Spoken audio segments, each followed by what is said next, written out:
আরে আমরা যেন মহারাজের কাছে ফেল না, কিছু একটা করতেই হবে। আমার মাথাটা গরম হয়ে যাচ্ছে। গোপালের মতন রাজসভার ময়লাকে যতক্ষণ না ফেলা যাচ্ছে ততক্ষণ আমার মাথা জ্বলন্ত কয়লা হয়েই জ্বলবে। পণ্ডিত মশাইয়ের মাথায় একটা বুদ্ধি আছে মন্ত্রী মশাই। আপনি যদি সেই অনুযায়ী উঁচির কাজ করেন তাহলে বেটা গোপালের কপালে দুর্গতির সীমা থাকবে না। এই কি বুদ্ধি, কি বুদ্ধি? আপনি বরং এই ব্যাপারে পণ্ডিত মশাইয়ের সাথে একবার আলোচনা করেন। আমি চলি, কেমন? আমি চলি। হ্যাঁ হ্যাঁ, এসো এসো এসো এসো।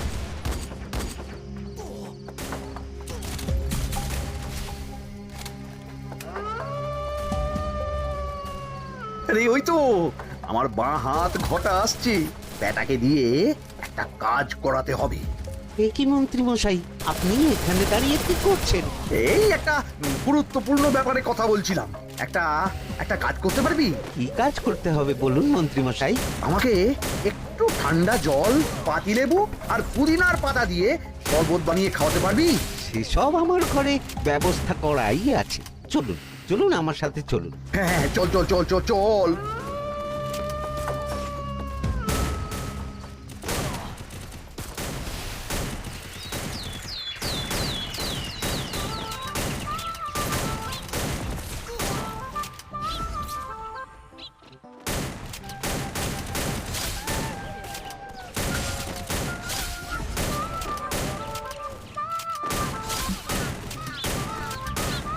কি ব্যাপার পণ্ডিত, এত গুম মেরে আছো কেন? সকাল সকাল গিন্নি খুব বকেছেন মনে হচ্ছে। গিন্নির বাক্য সুধায় কান ভরে গেছে, আর কিছুই কানে ঢুকছে না। আরে দাঁড়াও দাঁড়াও পণ্ডিত, দাঁড়াও জ্যোতিষী। পণ্ডিত তো আমার কথা শুনতেই পেল না মনে হচ্ছে। তুমি তো দূর থেকে বলেছো, আমি তো বলেছি পাশ থেকে, তাতেও শুনতে পাইনি। কানের পোকা হলো নাকি? কি গো পণ্ডিত, ব্যাপার কি? কেমন বুঝছো? এ তো ভয়ানক কর্ণকোষ্ঠবদ্ধতার লক্ষণ। তুমি কচু বুঝেছো? আমার হয়েছে কর্ণগোপাল, তোমাদেরও হতো, কিন্তু তোমাদের দোকান কাটা বলে হয়নি। তুমি আমাদের অপমান করছো।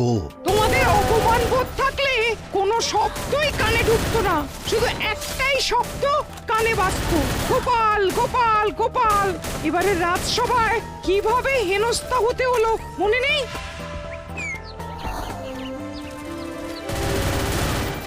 মহারাজ, একটা ভিক্ষা আছে। ভিক্ষার জন্য কৃষ্ণনগরের রাস্তাই সবচেয়ে উপযুক্ত জায়গা গোপাল, তুমি বরং সেখানেই যাও।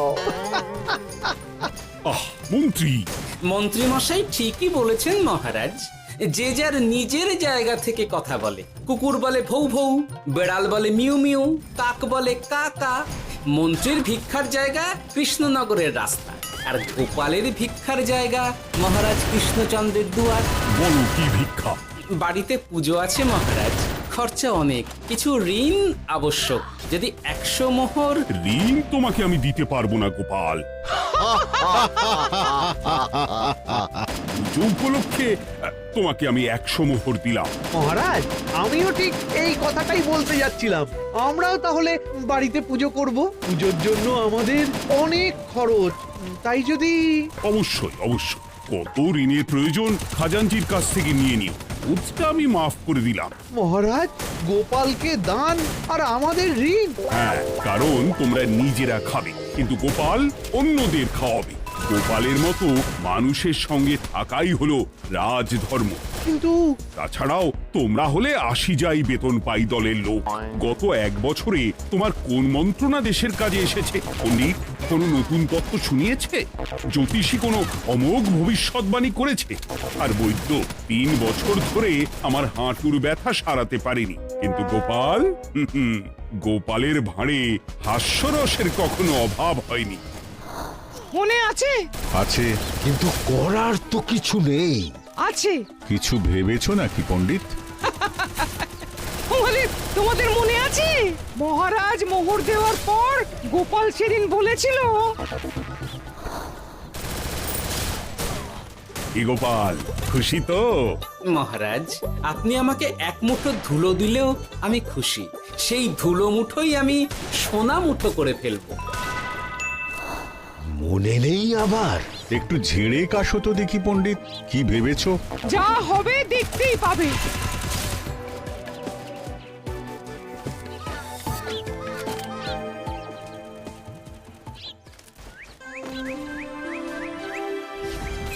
মহারাজের জয় হোক, মহারাজের জয় হোক। ওরে বাবা, এই যে সকাল সকাল চান করে ঠান্ডা লেগে গেল মনে হচ্ছে। মহারাজ, ওই কবি গান উপলক্ষে গত মাসটা আমি কৃষ্ণনগরের কোণে কোণে ঘুরে বেরিয়েছি। প্রজাদের মধ্যে একটা অসন্তোষ আমি লক্ষ্য করেছি মহারাজ। অসন্তোষ? আমি তো জানতাম আমার শাসনে প্রজারা সুখে আছে। সুখে তারা ভাসছে মহারাজ, কিন্তু একটাই অসুখ, তারা মহারাজের দর্শন পায় না। তারা মহারাজের পদধূলির জন্য আকুল হয়ে আছে, মহারাজের দর্শন পাওয়ার জন্য চাতকের মতো অপেক্ষা করছে। চিত্রকরকে দিয়ে চিত্র অঙ্কন করিয়ে বিলি করে দিলেই হলো।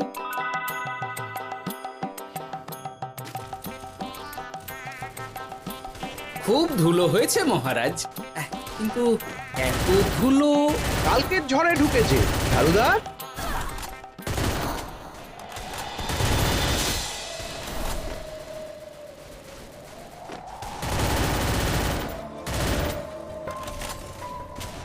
এই সুযোগ, রাজসভা ফাঁকা, এমন ঝড় যে পেয়াদারাও বাইরে নেই। কাজটা সেরে ফেল, বুঝলি? কিরে, কাজটা কর।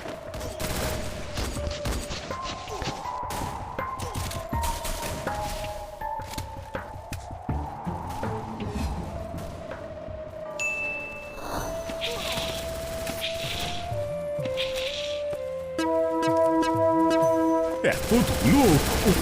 মহারাজ, কাল ঝড়টা বড় সাংঘাতিক হয়েছিল। তা বটে।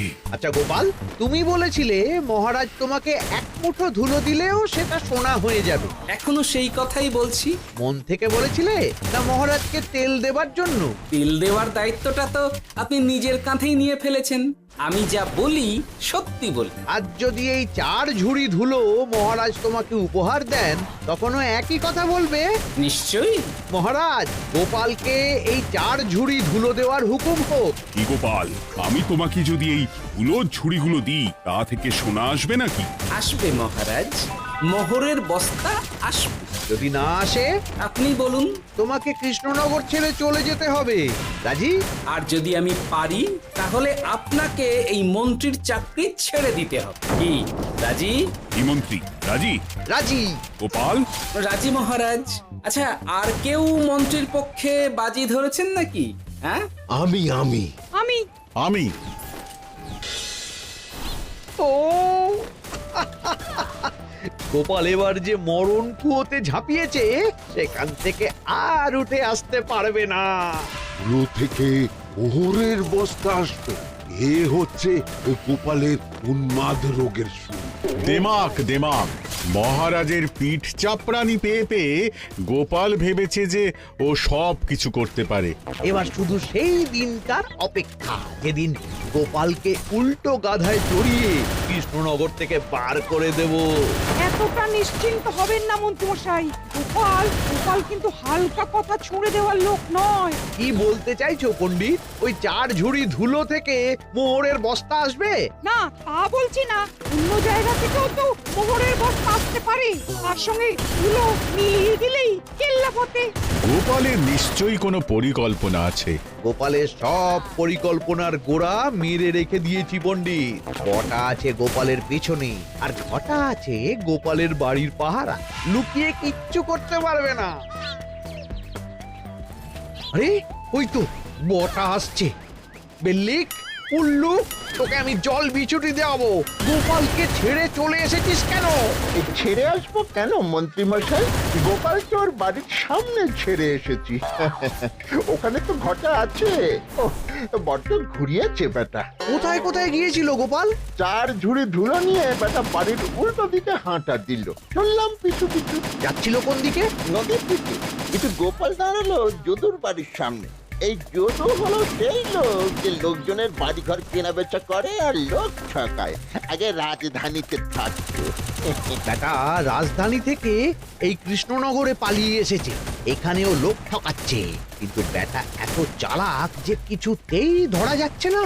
এইরকম লোককে ধরাচ্ছে হাতে রাখা ভালো নয় কি মন্ত্রী মশাই? সে তো জানি, কিন্তু ওর ওপর মহারাজের কড়া নজর আছে। এখন ওর সঙ্গে সম্পর্ক রাখা খুব ঝুঁকি। যাই হোক, তারপর হ্যাঁ, তারপর যদু, যদু রে, গোপাল খুড়ো, আরে তুমি এখানে কি করছো? দেখতেই তো পাচ্ছিস ধুলো, তবে যে সে ধুলো নয়, মহারাজ কৃষ্ণচন্দ্রের পদধূলি। শুনিসনি বোধ হয় এখন কৃষ্ণনগরে সবচেয়ে বেশি চাহিদা মহারাজের পদরেণু।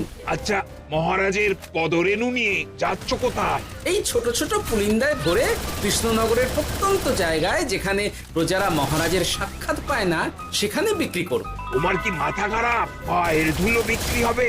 ওরে, গতবারে মাত্র 1 ঝুড়ি ধুলো 1000 মোহরে বিক্রি করেছিলাম, এবারে 4 ঝুড়ি। শোনো, তুমি আবার ঘুরে ঘুরে বিক্রি করবে কেন? তোমাকে আমি বরং 10 মোহর দিয়ে দিচ্ছি, তুমি আমাকে এগুলো দিয়ে দাও, আর বিক্রি করে যা হবে তোমাকে এই 40 ভাগ দিয়ে দেবো। ওই 10 মোহরে বদমাস যদুকে ধুলো বেচে গোপাল বাড়ির দিকে চললো। বাড়ির সামনে অব্দি পেছনে পেছনে গিয়ে তারপরে এই আপনাদের কাছে আসছি।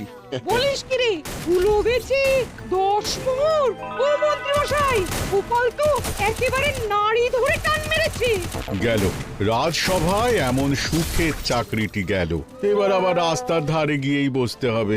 এবার নবাবের দরবারে জায়গা আছে কিনা খোঁজ করি গিয়ে। ধ্যাত্তেরি, 10 মোহর আর 1 বস্তা মোহরের মাঝখানে অনেক রাস্তা, সেই রাস্তায় আমি লোক বসিয়ে রাখবো। আরে আরে, ওই তো তোমার ঘটা আসছে। এই, তুই গোপালের ঘরের পাহারা ছেড়ে এলি কেন? গোপাল নেই নেই নেই নেই নেই নেই।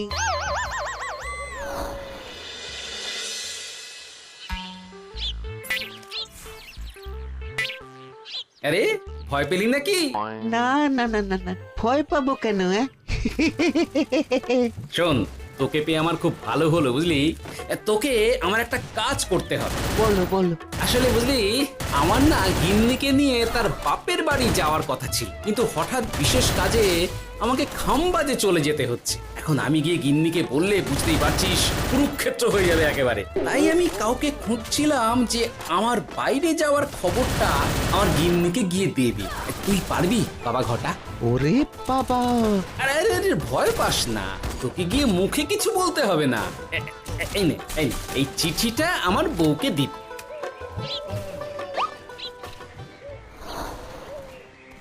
কৃষ্ণনগর ছেড়ে চুপি চুপি চলে যাচ্ছি, চালাকিটা দেখেছেন? ওসব চালাকি আমি তুড়ি মেরে উড়িয়ে দেবো। কি করবেন? চারিদিকে আমি অশ্বারোহী গুপ্তচর পাঠাচ্ছি, গোপালকে কোনো চালাকি করতে দেব না।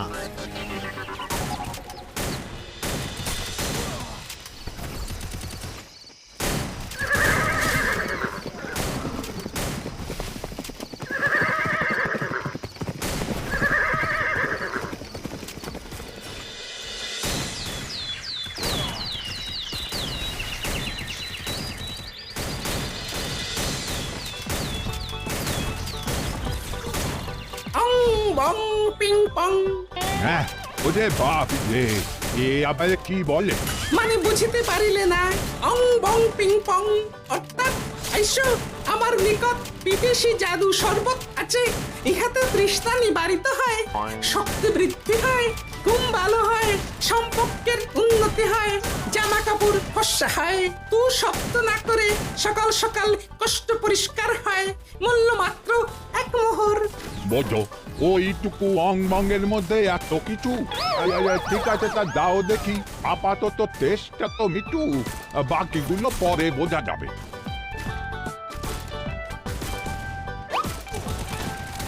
আহা, বড় ভালো খেতে তো। ঠং ঠং অর্থাৎ শক্তি বৃদ্ধি হলো। হ্যাঁ, হ্যাঁ, মনে হচ্ছে গায়ে যেন 2 গুণ বল পাচ্ছি। কি হয়েছে ভাই? কি ভিন দেশ থেকে জাদু শরবত নিয়ে এসেছে গো। জাদু শরবত ভিনদেশ। একেবারে, হ্যাঁ, একেবারে বহু ভুজা শরবত। খেলে তেষ্টা যাবে, গায়ে জোর হবে, ঘুম হবে, সম্পর্ক ভালো হবে, জামা কাপড় ফর্সা হবে, সকালে হ্রাস করে পেটও পরিষ্কার হবে। সে কি? দাও গো ভাই, আমাকেও দাও। গুড় জল, সঙ্গে একটু ভাজা মশলা, আমচুর আর বিট নুন, শুদ্ধ দেশি জিনিস। জানলে কেউ ছুঁয়েও দেখতো না। কিন্তু একটু বিদেশি গন্ধ দিতেই একেবারে হট্ট মেলা। আরে তোমরাও এসেছো দেখছি। সং সং শঙ্কা, লং লং লঙ্কা। মানে অর্থাৎ এই শরবত খেলে আর শঙ্কা নাই, বুদ্ধি লঙ্কার মতন ঝাল হয়ে যাবে। তারপর ডং ডং ডঙ্কা, টং টং টঙ্কা, ফাইন ফাইন, অর্থাৎ টাকা আসবে আমার কাছে।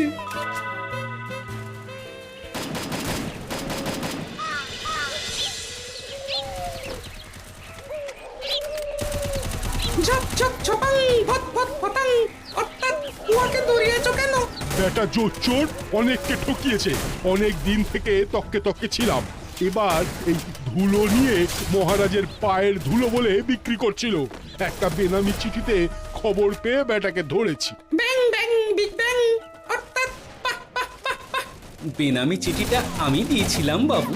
বাবা যদু, তুমি সেই রাজধানী থেকে কৃষ্ণনগর অবধি মানুষকে অনেক খোল খাইয়েছ। তুমি এতদিন ঘুঘু দেখে এসেছিলে বাবা। এবার গোপাল নামক ফাঁদটা দেখলে।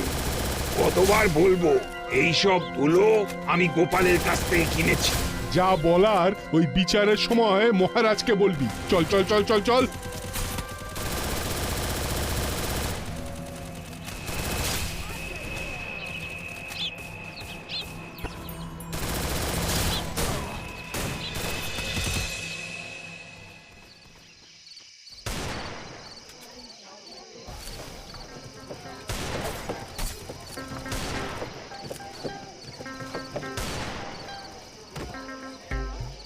ঝন্টু মন্টু ননাঙ্কু। সাহেব বলে কি ফু দিয়ে দিতে হবে? কি বলছো সাহেব? বুঝতে পারছি না, কোথায় ফু দেব? ঝন্টু মন্টু ননাঙ্কু, অর্থাৎ লবণ আছে? আছে আছে সাহেব আছে। কত লাগবে? ভান্ড ভরি আন্ডাকারি, অর্থাৎ যা আছে সব।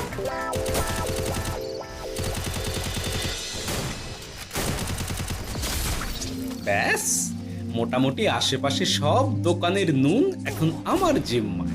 এবার আসল মজা শুরু হবে।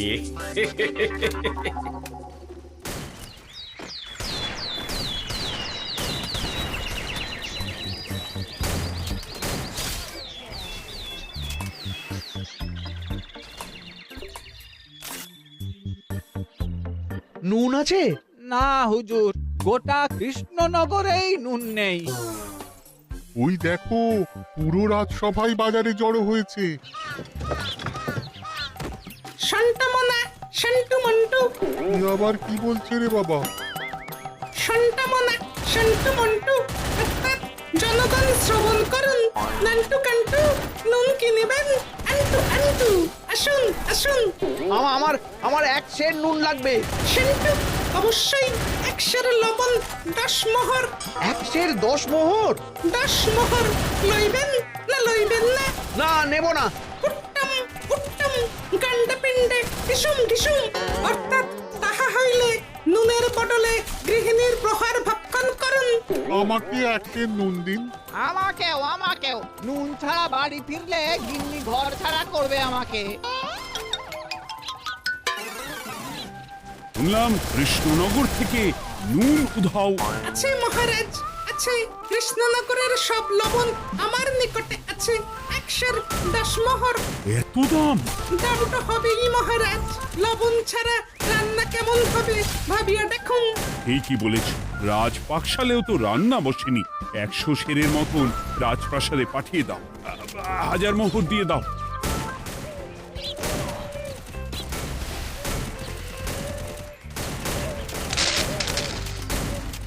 ব্যাস, 1 বস্তা মোহর হয়ে গেছে। গোপাল? হ্যাঁ মহারাজ, গোপাল। যে 4 ঝুড়ি ধুলো থেকে 1 বস্তা মোহর রোজগার করেছে। আবার চলো রাজসভায়, পুরো গল্পটা শুনতে হবে। সকলেই এসো তাহলে রাজসভায়।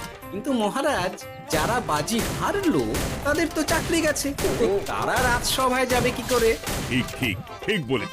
আর যারা বাজি হারলো তারা বাদ, বাকিরা চলো। এই সেরেছে, গোপাল তো আবার বাজি মেরে দিল। ও মহারাজ, আমাদের দেখুন।